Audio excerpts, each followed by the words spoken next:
Hedge Lord. Good morning. प्रभू येशू ख्रिस्ताच्या गोड, महान, सुंदर, मधुर आणि सामर्थ्यशाली नावामध्ये पुन्हा एकदा तुम्हा सगळ्यांना सलाम. पुन्हा एकदा आज या सुंदर सकाळी मी परमेश्वराची काही वचनं घेऊन तुमच्या समोर आलं आणि या अगदी थोड्या वेळात आपण परमेश्वराच्या वचनांमधून ऐकूया, बघूया, शिकण्याचा प्रयत्न करूया आणि देवाचं वचन आम्हाला काय सांगतं त्याच्याकडे आपण आपलं लक्ष लावूया. मत्तेकृत शुभवर्तमान याचा 7वा अध्याय आणि 13 आणि 14 वचन मी तुमच्यासाठी वाचतो. अरुंद दरवाजाने आत जा, कारण नाशाकडे जाण्याचा दरवाजा रुंद व मार्ग पसरट आहे आणि त्यातून आत जाणारे पुष्कळ आहेत. परंतु जीवनाकडे जाण्याचा दरवाजा अरुंद व मार्ग संकुचित आहे आणि ज्यांना तो सापडतो ते थोडके आहेत. Praise the Lord. आणि या अध्यायामध्ये आम्हाला 2 दरवाजे दिसत आहेत. परमेश्वर प्रभू येशू ख्रिस्त डोंगरावरच्या प्रवचनांमध्ये या सगळ्या गोष्टी शिकवत आहे आणि त्याने डोंगरावर केलेलं जे प्रवचन आहे 5वा, 6वा, 7वा अध्याय आणि 3 अध्याय जर तुम्ही पाहिलेत तर या 3 अध्यायामध्ये कसं जगायचं, ख्रिस्ती जीवन कसं असलं पाहिजे, येशूला अनुसरण्याचं जीवन कसं असलं पाहिजे आणि याच्याकडे प्रामुख्याने तो आम्हाला शिकवण्याचा प्रयत्न करतो. आणि आज या 2 वचनांमध्ये आम्हाला प्रभू येशू ख्रिस्त असं सांगत आहे की अरुंद दरवाजाने आत जा, कारण नाशाकडे जाण्याचा दरवाजा रुंद व मार्ग पसरट आहे आणि त्यातून आत जाणारे पुष्कळ आहेत. परंतु जीवनाकडे जाण्याचा दरवाजा अरुंद व मार्ग संकुचित आहे आणि ज्यांना तो सापडतो ते थोडके आहेत. किती आहेत? थोडके आहेत. 2 दरवाजे आहेत बघा. एक मोठा रस्ता म्हणूया, एक छोटा रस्ता म्हणूया. एक पसरट हायवे आपण म्हणूया, अगदी 6 पदरी लेन असणारा हायवे म्हणूया आणि एक छोटी पायवाट म्हणूया आपण. आणि असे 2 रस्ते आहेत. परंतु मोठा जो आहे 6 पदरी 6 लेनचा जो रस्ता आहे तो कसा आहे? नाशाकडे जाणारा आहे आणि त्याच्यावरती पुष्कळ लोकांची गर्दी आहे. आणि जी पायवाट आहे ती कदाचित डोंगरातली असेल, कदाचित ती चढ उतारणीची असेल आणि अतिशय नॅरो रोड, आपण असं म्हणूया की अतिशय छोटा, अतिशय अरुंद असणारा तो रोड आणि त्या रोडवरून जे जातात ते अतिशय थोडके आहेत आणि ती जी वाट आहे ती मात्र जीवनाकडे जाणारी आहे. हालेलुया. नाशाकडे जाणारा रस्ता आणि जीवनाकडे जाणारा रस्ता, 2 रस्त्यांविषयी प्रभू येशू ख्रिस्त आम्हाला शिकवण्याचा प्रयत्न करतोय. आणि नाशाकडे जाणाऱ्या रस्त्यावरती पुष्कळ जण आहेत. आणि मग हे कोण आहेत? नाशाकडे जाणारा रस्ता किंवा ह्या ज्या गोष्टी प्रभू येशू ख्रिस्त शिकवत आहे त्याला त्यातून नेमकं आम्हाला काय सांगायचं? जर तुम्ही या डोंगरावरच्या प्रवचनामध्ये जर पाहिलं तर प्रभू येशू ख्रिस्त बाह्य स्वरूपात दिसणाऱ्या धार्मिकतेविषयी शिकवत आहे आणि अंतःकरणाच्या द्वारे केली जाणारी धार्मिकता किंवा ती उपासना याच्याद्वारे प्रभू येशू ख्रिस्त काही गोष्टी शिकवत आहे.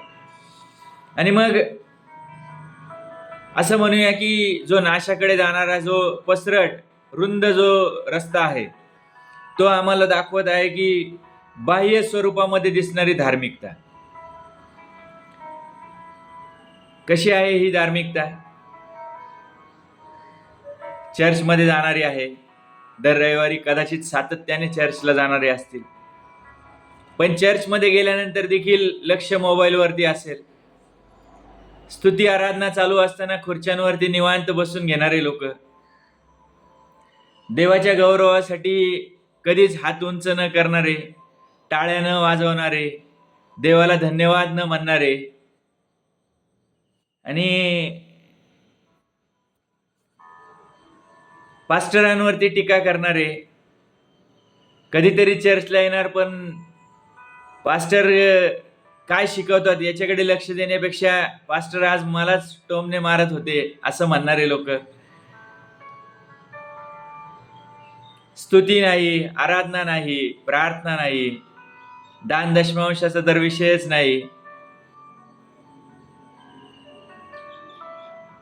देवाच्या गौरवासाठी कुठलीच गोष्ट करणार नाहीत, केली तर अतिशय संकोचित वृत्तीने करतील, कुठेतरी स्वतःचा मीपणा किंवा स्वतःच गौरव कसा होईल किंवा स्वतःचंच नाव पुढं कसं येईल यासाठी नेहमीच प्रयत्नशील असणारे लोक, ज्याप्रमाणे आपण असं म्हणूया की शास्त्री आणि परुषी होते, आणि त्या शास्त्री आणि परुषांविषयी प्रभू येशू ख्रिस्त म्हणतो, आहो सापाच्या पिल्लांनो, धार्मिकतेचं ढोंग घेणाऱ्या लोकांनो. प्रभू येशू ख्रिस्ताचे शब्द बायबलमध्ये अतिशय कठीण आहेत, आणि ह्या सगळ्या धार्मिकतेला प्रभू येशू ख्रिस्त इथे दर्शवतोय. आणि हा जो रस्ता आहे हा नाशाकडे जाणार आहे. लोकांना दाखवणारी आमची धार्मिकता नसावी, लोकांसाठी आम्ही जगावं नाही, किंवा लोक कसं आम्हाला ट्रीट करतात त्याच्यावरती आमचं आचरण नसावं. या सगळ्या गोष्टी प्रभू येशू ख्रिस्त आम्हाला शिकवतोय. त्याही पुढे जाऊन आजकाल सोशल मीडियामध्ये आम्ही खूप ऍक्टिव्ह आहोत. बायबल वाचण्यापेक्षा आम्ही मोबाईलमध्येच बायबल उघडायचा प्रयत्न करतो. त्याच मोबाईलमध्ये पॉर्न व्हिडिओज देखील बघितले जातात, आणि त्याच मोबाईलमध्ये आम्ही बायबलचा ऍप देखील उघडून बसतो. आम्हाला विचार करायची गरज आहे, कशा प्रकारचे ख्रिस्ती आम्ही आहोत आणि कोणत्या रोडवरती आम्ही चाललेलो आहोत. नाशाकडे जाणारा जो रोड आहे त्याच्यामध्ये परमेश्वराचा गौरव नाही, खऱ्या अंतःकरणापासून देवाचा गौरव नाही. कोणाला म्हटलं की मोबाईलमध्ये कमी वेळ घालव तर ती व्यक्ती म्हणते की सगळ्यांच्याच हातामध्ये मोबाईल आहे. देवाशी कनेक्टेड व्हायची गरज वाटत नाही, पण मोबाईलशी कनेक्टेड व्हायची गरज आम्हाला जास्त वाटते. नातेसंबंध तुटले तरी चालतील, पण मोबाईल काय सोडणार नाही, अशी आज प्रवृत्ती लोकांची झालेली आहे. नवरा बायकोमध्ये 80% घटस्फोटाचं प्रमाण फक्त मोबाईलमुळे वाढत चाललेलं आहे. आम्हाला विचार करावा लागेल. आणि त्याही पुढे जाऊन आम्ही स्वर्गाच्या वाटेवर चाललेलो आहोत का? जीवनाकडे जाणारा रस्ता जो आहे तो कसा आहे? योहान 10:10 मध्ये बायबल असं सांगते की चोर येतो तो केवळ चोरी, घात आणि नाश करायला येतो, परंतु प्रभू येशू ख्रिस्त असं म्हणतो की मी आलो आहे तो केवळ जीवन आणि विपुल जीवन तुम्हाला देण्यासाठी आलोय. मग त्या जीवनाकडे जाण्यासाठी प्रभू येशू ख्रिस्त असंही म्हटलं की जो कोणी आपला वधस्तंभ उचलून घेऊन मला अनुसरत नाही तो माझ्या योग्यतेचा नाही. मग काय आम्ही त्याचा वधस्तंभ उचलून घेतलाय का? आम्हाला आज शिकायचंय. आम्ही कोणीच परिपूर्ण नाही, परंतु आम्हाला शिकायचंय, आम्हाला प्रयत्न करायचा आहे. आम्ही आजपर्यंत कदाचित त्या नाशाकडे जाणाऱ्या रोडवरतीच असू. आम्ही गर्दी जशी चालली आहे त्या गर्दीकडेच आम्ही पाहत चाललेलो आहोत, लोकांकडे पाहत चाललेलो आहोत, जसं लोक चालतायत. फक्त ख्रिसमस सेलिब्रेट करायचा, फक्त गुड फ्रायडे सेलिब्रेट करायचा, फक्त ईस्टर सेलिब्रेट करायचा. सेलिब्रेशनवर आमचा खूप जोर असतो. बायबलमध्ये जर पाहिलं तर परमेश्वर म्हणतो तुमच्या सणांचा जो मेळावा आहे त्याचा मला वीट येतो. मग काय आमचे सण परमेश्वराला आवडणारे आहेत काय? आता ख्रिसमस येईल 2-3 महिन्यामध्ये, आणि मग त्या ख्रिसमसची तयारी खूप जोरात केली जाईल. प्रियांनो, या सगळ्या गोष्टी परमेश्वराच्या जवळ घेऊन जाणाऱ्या आहेत की फक्त बाह्य स्वरूपामध्ये आम्ही काहीतरी करायचा, काहीतरी दाखवायचा प्रयत्न करत आहोत? परमेश्वराला काय आवडतं? आणि स्तोत्र 51:17 मध्ये असं म्हटलं की भग्न आणि अनुतप्त हृदय तो तुच्छ मानणार नाही. Praise the Lord. आम्ही भग्न आणि अनुतप्त हृदय घेऊन त्या परमेश्वराकडे जात आहोत का? आम्ही आमच्या पापांचा खरा पश्चाताप करत त्या परमेश्वराकडे जात आहोत का? आम्ही लोक ज्याप्रमाणे चाललेत त्या प्रकारे आम्ही चाललेलो आहोत का? परमेश्वराला खरा आदर, खरा गौरव देण्याऐवजी आम्ही ज्या पद्धतीने लोक करतात त्या प्रकारे आम्ही करायचा काहीतरी प्रयत्न करत आहोत. आज विचार करा. तुमच्या आतमध्ये असणारी हृदयाची सुंदरता परमेश्वराला आवडणारी आहे काय? आमचं हृदय तितकं सुंदर आहे का? का ते अतिशय कुरूप अशा अवस्थेमध्ये आहे? आम्ही स्वतःच्या शरीराला सजवण्यासाठी सगळ्या प्रकारचे क्रीम, पावडर, लोशन, शॅम्पू सगळ्या गोष्टी वापरतो, पण तुमचं हृदय कसं सुंदर होईल? अंतःकरणातली जी दुष्टता आहे, अंतःकरणामध्ये असणारा कठोरपणा, ती प्रीती नसणारं जीवन, लोकांना शिव्या शाप देणारं आणि सगळ्या प्रकारची लबाडी करणारं जीवन, असं जीवन घेऊन कोणाला धार्मिकता दाखवत आहोत? आम्ही कशा प्रकारचं जीवन जगत आहोत? आम्हाला आज विचार करायचा प्रियांनो. आम्ही रोज बायबल वाचतोय का? 5 मिनिटासाठी बायबल वाचायचं, 5 मिनिटाचीच प्रार्थना करायची. इतक्या तुटपुंज्या टायमिंग मध्ये देवाला स्थान द्यायचा जर प्रयत्न करत असाल तर तुम्हाला असं वाटतं का की परमेश्वर तुमची बाजू घेईल?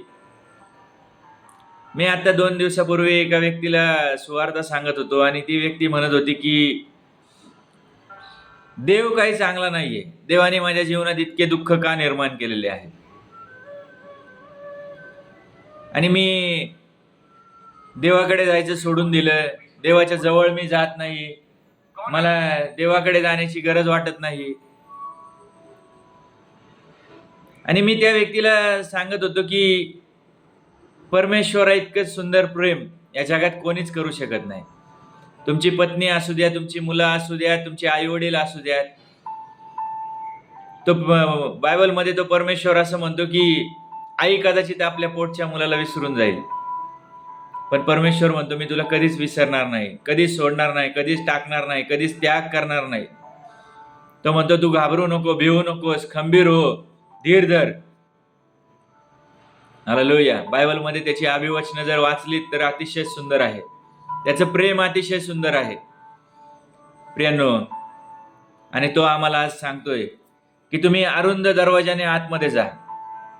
नाशाकडे जाणारा दरवाजा रुंद आहे, तो पसरट आहे, खूप मोठा रोड दिसत असेल. जगाला तुम्ही भाळले गेलेले आहात काय? ते गाणं फार सुंदर आहे, मला खूप आवडतं. ओल्या मातीचा तू एक साचा, तुझ्या देहाचा नाही भरोसा. आम्ही एक मातीचा पुतळा आहोत ज्याच्यामध्ये परमेश्वराने श्वास फुंकलाय. आणि मग त्याच्यातलं पुढचं कडवं असं सांगते की का जगाला भाळलास तू, कोणासाठी जन्मलास तू.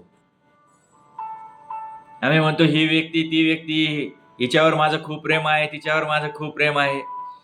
प्रियांनो, परमेश्वरा इतकं प्रेम या जगात कोणीच करू शकणार नाही. परमेश्वराने जे प्रेम केले ते अद्भुत आहे. आम्ही कोणासाठी जन्माला आलेलो आहोत? आम्ही का जगाला भाळलेलो आहोत? का जग जसं चाललंय तसंच आम्ही चालायचा प्रयत्न करतो? मागच्या गुड फ्रायडेला मी एका चर्चमध्ये गेलो आणि त्या चर्चमध्ये गेल्यानंतर मला लिटरली पश्चाताप झाला की का परमेश्वरा तू मला इथे घेऊन आलास. आणि तिथल्या पास्टरांना जाऊन मी स्पष्ट अगदी त्यांना सांगितलं की तुमच्या चर्चमध्ये देवाविषयीची पॅशन कमी आणि फॅशन शो मला जास्त दिसतोय. मी तिथल्या लोकांशी बोलत होतो आणि का देवाविषयीची पॅशन तुमच्यामध्ये नाही? चर्चला तर येत आहे पण नको त्या प्रकारचे ड्रेस घालून स्वतःचं अंग प्रदर्शन करत जर तुम्ही चर्चला जात असाल तर असं कसा असा परमेश्वराचा गौरव होऊ शकतो? कोणाला तरी अट्रॅक्ट करण्यासाठी तुम्ही कपडे घालताय का? का देवाला आवडेल असं जीवन तुम्ही जगायचा प्रयत्न करताय? असे कपडे तुम्ही घालत आहात? आज विचार करा प्रियांनो. परमेश्वराने आम्हाला फॅशन शो करण्यासाठी पाचारण केलेलं नाही. प्रभू येशू ख्रिस्त यासाठी वधस्तंभावरती उघड्या अवस्थेमध्ये मरण पावला नाही की तुम्ही इथे फॅशन शो करत फिरावं, तुम्ही तुमचं अंग प्रदर्शन करावं किंवा तुम्ही असे काहीतरी कपडे घालावेत की ज्याच्यामुळे लोकांचं लक्ष तुमच्याकडे अट्रॅक्ट होईल. आम्ही काय करत आहोत? काही लोक असंही म्हणतात की मग तुम्ही का त्यांच्याकडे बघताय? अहो, परमेश्वराने डोळे दिलेले आहेत, लक्ष सगळीकडे जाणार. परंतु तुम्ही जर दुसऱ्याला पाप करण्यासाठी अडखळण ठरत असाल तर बायबल असंही सांगते की जो अडखळण करणार आहे त्याच्या गळ्यामध्ये जात्याची तळी बांधून त्याला समुद्राच्या खोल तळाशी बुडवून टाकलं पाहिजे. Praise the Lord. तुम्ही अडखळण करणारे आहात काय? तुम्ही जगाप्रमाणे चाललेले लोक आहात काय? जग जसं चालतं तसं तुम्ही चालायचा प्रयत्न करत आहात का? आज विचार करा. प्रभू येशू ख्रिस्त म्हणतो, मी जीवन आणि विपुल जीवन देण्यासाठी आलोय. प्रभू येशू ख्रिस्त आम्हाला स्तोत्र पहिला अध्याय आणि पहिल्या 3 वचनांमध्ये पण तो आम्हाला काही गोष्टी सांगतो. कसं असावं आमचं जीवन, आम्ही कसे असले पाहिजेत. जो पुरुष दुर्जनांच्या मसलतीत चालत नाही, पापी जनांच्या मार्गात उभा राहत नाही. फक्त पुरुष नाही, स्त्री पण. जो पुरुष किंवा जी स्त्री दुर्जनांच्या मसलतीने चालत नाही, पापी जनांच्या मार्गात उभा राहत नाही आणि निंदकाच्या बैठकीमध्ये बसत नाही. आणि मग आम्हाला माहिती आहे काही लोकांचा स्वभाव तर निंदाच करण्याचा असतो. जिथे दोघे किंवा तिघे एकत्र येतील तिथे प्रार्थना कमी आणि निंदा जास्त असते. परंतु प्रभू येशू ख्रिस्त असं म्हटलं की मी जे एक चित्ताने दोघे किंवा तिघे माझ्या नावाने एकत्र जमतील त्यांच्यामध्ये मी उपस्थित आहे. पण दोघे किंवा तिघे येशूच्या नावाने एकत्र येतात आणि एकमेकांच्या नावाची किंवा जो व्यक्ती आलेला नसेल त्याच्या नावाची बदनामी करायला सुरुवात करतात, त्याच्या नावाची निंदा करायला सुरुवात करतात. अशा निंदेमध्ये परमेश्वर येतो का उतरून? आज विचार करा, आम्ही कोणत्या प्रकारच्या रोडवरून चाललेलो आहोत, आम्हाला कशा प्रकारचं जीवन जगलं पाहिजे याच्याकडे आज आम्हाला लक्ष लावायची गरज आहे. तोच प्रभू येशू ख्रिस्त योहान 4:24 म्हणतो की देव आत्मा आहे आणि त्याची उपासना त्याच्या उपासकांनी आत्म्याने आणि खरेपणाने केली पाहिजे. काय आम्ही आत्म्याने आणि खरेपणाने त्याची उपासना करणारे लोक आहोत का? सोशल मीडियावरती आम्ही जास्त ऍक्टिव्ह असणारे लोक आहोत का? नको त्या गोष्टी करण्यामध्ये आम्हाला जास्त आनंद वाटतोय का? जे परमेश्वराला आवडत नाही ते आम्हाला करण्यामध्ये जास्त इंटरेस्ट वाटतोय का? आज आम्हाला विचार करायचा आम्ही कशा प्रकारचं जीवन जगत आहोत. आणि जर चुकीच्या मार्गावर चाललेले असाल, चुकीचं जीवन जगत असाल तर प्रियांनो, आज पुन्हा एकदा पश्चातापाची संधी आहे. पुन्हा एकदा परमेश्वराची इच्छा आहे की तुम्ही प्रत्येकाने पश्चाताप करावा आणि त्या अरुंद मार्गावरून चालायचा आम्ही सगळ्यांनी प्रयत्न केला पाहिजे. आमच्या सगळ्यांचं ते आद्य कर्तव्य आहे. आम्ही चुकतो, आम्ही पडतो, आम्ही कोणीच परिपूर्ण नाही, मी मगाशी बोललो त्याप्रमाणे. परंतु आम्हाला आमच्या चुका सुधारायच्यात आणि आम्हाला परमेश्वराच्या मार्गावर कसं चालता येईल याचा प्रयत्न करायचा आहे. जर आम्ही त्या मार्गावर चालायचा प्रयत्न करू तर प्रियांनो, निश्चित परमेश्वर त्याच्या पवित्र आत्म्याच्या द्वारे आम्हाला मदत करेल, आम्हाला सहाय्य करेल आणि तो निश्चित आम्हाला त्याच्या जवळ घेईल. आमचं नाव त्याच्या पुस्तकामध्ये लिहिलेलं असेल. हालेलुया. त्या जीवनाच्या पुस्तकामध्ये आपलं नाव लिहिलेलं असावं म्हणून आम्ही सगळ्यांनी तयारी केली पाहिजे.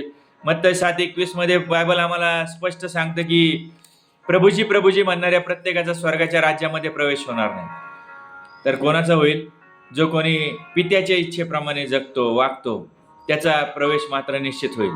आणि मग त्या पित्याची इच्छा ही आहे की आमचं अंतःकरण आम्ही देवाला समर्पित केलेलं असावं. भग्न आणि अनुतप्त हृदय घेऊन आम्ही त्याच्या जवळ जाणारे असावेत आणि त्या जिवंत देवाच्या गौरवासाठी आम्ही तहानलेले आणि भुकेले असावे. स्तोत्र 42:1-2 मध्ये म्हटलेलं आहे की हरणी ज्याप्रमाणे पाण्याच्या प्रवाहासाठी लुलपते त्या प्रकारे हे देवा माझा जीव तुझ्यासाठी लुलपत आहे. जैसे हिरनी पानी के लिए मेरा दिल भी प्यासा तेरे लिए. हालेलुया. आम्हाला शिकलं पाहिजे प्रियांनो, आम्ही त्या देवासाठी तहानलेले आणि भुकेले आहोत काय? आम्ही त्या देवाच्या गौरवासाठी आसुसलेले लोक आहोत काय? एका हरणीला ज्याप्रमाणे ती पाण्याच्या शोधामध्ये अगदी कित्येक किलोमीटर ती फिरत असते, त्या प्रकारे आम्ही जिवंत देवासाठी काय करत आहोत आम्हाला आज विचार करायचा आहे. आमचं मन, आमचं अंतःकरण कुठे लागलेलं आहे? जगामध्ये, जगिक गोष्टींमध्ये, बाहेर दिसणाऱ्या रोषणाईमध्ये, बाहेर दिसणाऱ्या फॅशनमध्ये. कपड्याचे दुकानं दिसले की आम्हाला वाटतं प्रत्येक एक ड्रेस माझ्यासाठी असलं पाहिजे. बाहेरचं झगमगाट बघितले की असं वाटतं की प्रत्येक ठिकाणी मला जाता आलं पाहिजे. कितीही पैसा असू द्या तो कमीच पडणार आहे. ज्याच्याकडे आहे, अगदी अंबानी सारख्याकडे देखील भरपूर पैसा आहे तरी देखील ते कामच करतात. त्यांची काय म्हणूया, ती जी तहान आहे पैशाची ती संपलेली नाही अजूनही. मग आम्ही पैसा पैसा करत फिरत आहोत. का आम्ही देवाच्या गौरवासाठी जगत आहोत? आज आम्हाला विचार करायचा. आमचं जीवन नेमकं कशासाठी आहे? आम्ही अरुंद मार्गावरून चालणारे लोक आहोत की रुंद मार्गावरती आम्ही नाशाकडे अतिशय वेगाने धावत आहोत? आज विचार करूया प्रियांनो. तुम्ही तुमच्या जीवनामध्ये, मी माझ्या जीवनामध्ये. जर आम्ही चुकत असेल तर आम्ही पश्चाताप करूया. पुन्हा एकदा त्या जिवंत देवाला हाक मारूया आणि त्याला म्हणूया की परमेश्वरा, तू आम्हाला क्षमा कर आणि आम्हाला त्या अरुंद मार्गावर चालण्यासाठी, जी छोटीशी वाट आहे त्याच्यावरून चालण्यासाठी तू आम्हाला मदत कर. तुझ्या सामर्थ्याचा हात तू आमच्यासाठी पुढं कर. आपण त्या देवाकडे प्रार्थना करूया. तो देव म्हणतो यिर्मया 33:3 मध्ये, तू मला हाक मार म्हणजे मी तुला उत्तर देईन. आपण त्या देवाला हाक मारूया आणि तो देव आम्हाला उत्तर द्यायला समर्थ आहे. या आपण थांबूया इथे, आपण प्रार्थना करूया. डोळे बंद करू आपण. धन्यवाद देतो जिवंत परमेश्वरा, राजांच्या राजा, प्रभूंच्या प्रभू, सर्व गौरव तुला दे. तुझ्या दयास्थाना पुढे तू महान आहेस, जिवंत आहेस, तारणार आहेस, सामर्थ्याने भरलेला तू परमेश्वर आहेस. होय माझ्या देवा, आजच्या वचनांच्या द्वारे तू आम्हाला शिकवत आहेस की आम्ही जिवंत देवा रुंद मार्गावरून, त्या पसरट मार्गावरून चालण्यापेक्षा आम्ही जो अरुंद मार्ग आहे, जी छोटी वाट आहे परमेश्वरा, त्या वाटेवरून आम्ही चालावं अशी तुझी इच्छा आहे. आणि परमेश्वरा, त्यासाठी आज मी तुझ्याकडे मागतो परमेश्वरा, तुझी दया, तुझी कृपा, तुझं सामर्थ्य, तुझा अनुग्रह पुन्हा एकदा आम्हा सगळ्यांवरती कर परमेश्वरा. आणि त्या अरुंद वाटेवरून चालण्यासाठी लागणारं ज्ञान, बुद्धी, शक्ती तू आम्हाला पुरव. तुझ्या पवित्र आत्म्याद्वारे तू आमच्या प्रत्येकाचं मार्गदर्शन कर. होय माझ्या देवा, आम्ही जगिक आकर्षणाला, जगिक मोहपाशाला आम्ही भाळणारे लोक आहोत परमेश्वरा. आम्ही कित्येकदा जिवंत देवा तुझा हात सोडतो आणि आम्ही जगामध्ये स्वतःला हरवून घेतो परमेश्वर पित्या. परंतु आज आम्ही तुझ्याकडे विनंती आणि प्रार्थना करतो, ज्या आमच्या चुका असतील, आमचे पापं असतील, आमचे अपराध असतील, कळत न कळत आणि जाणून बुजून आम्ही ज्या गोष्टी केल्या असतील, त्या प्रत्येक गोष्टीची तू आम्हाला क्षमा कर परमेश्वरा. आणि पुन्हा एकदा तुझ्या दयेने, तुझ्या कृपेने आम्हाला तू तुझ्या जवळ घे परमेश्वर पित्या. पुन्हा एकदा आम्हाला त्या अरुंद मार्गावर चालण्यासाठी लागणारं सहाय्य पुरव. आणि माझ्या देवा, येशू म्हटलेल्या मार्गावर आम्ही चालावं, येशू म्हटलेल्या जीवनाकडे आम्ही धाव घ्यावी परमेश्वरा, अशी दयाकृपा तू आम्हा प्रत्येकावरती कर. ओय जिवंत देवा, तू आमच्या प्रत्येकाचा ताबा घे. हा व्हिडिओ पाहणाऱ्या, ऐकणाऱ्या प्रत्येक भावाला, बहिणीला प्रभू येशू तुझ्या पवित्र रक्ताच्या आच्छादनाखाली घे. प्रत्येकाला सांभाळ, सहाय्य कर. प्रत्येकाचं मन, हृदय, अंतःकरण बदल. आणि परमेश्वरा, तुझ्या अधिक जवळ येण्यासाठी प्रत्येकाच्या जीवनाचा तू चालक आणि मालक हो, अशी मी तुला विनंती आणि प्रार्थना करतो. होऊ देत प्रत्येकाच्या जीवनाच्या द्वारे तुझ्या नावाचा गौरव होऊ देत परमेश्वरा. खऱ्या मनाने, खऱ्या अंतःकरणाने आम्ही तुझी उपासना करावी, अशी दयाकृपा तू आमच्यातील प्रत्येकावरती कर. प्रत्येकाला परमेश्वर पित्या तू येशूच्या नावामध्ये आशीर्वादित कर. आणि जिवंत देवा, प्रत्येकाच्या जीवनातली दुःख, संकट, समस्या, अडीअडचणी येशूच्या नावामध्ये तू दूर कर, अशी आज नम्रतेची विनंती आणि प्रार्थना करतो. होऊ देत या व्हिडिओ पाहणाऱ्या प्रत्येकाचं जीवन तू येशूच्या नावामध्ये बदल आणि तुझ्या नावाचा गौरव तू करून घे. हेच नम्रतेची विनंती आणि प्रार्थना आमचा तारणारा प्रभू येशू ख्रिस्त याच्या गोड आणि सामर्थ्यवान नावात केली, म्हणून तू ऐक पित्या. Amen, amen. Praise the Lord. चला तर थांबूया इथं. पुन्हा एकदा भेटूया पुढच्या एका नवीन व्हिडिओमध्ये. तोपर्यंत काळजी घ्या, प्रार्थना करा, सातत्याने बायबल वाचन करा. आम्ही शेवटच्या दिवसांमध्ये आहोत. प्रभू येशू ख्रिस्त येण्याचे दिवस जवळ आलेले असताना आम्ही अधिक त्याच्यासाठी तयारी करायला शिकूया. म्हणून सगळ्यांना आवाहन करतो की सातत्याने प्रार्थना करा, काळजी घ्या, सुरक्षित राहा आणि जिवंत देवाचा गौरव करा. Hallelujah. Praise the Lord. God bless you all.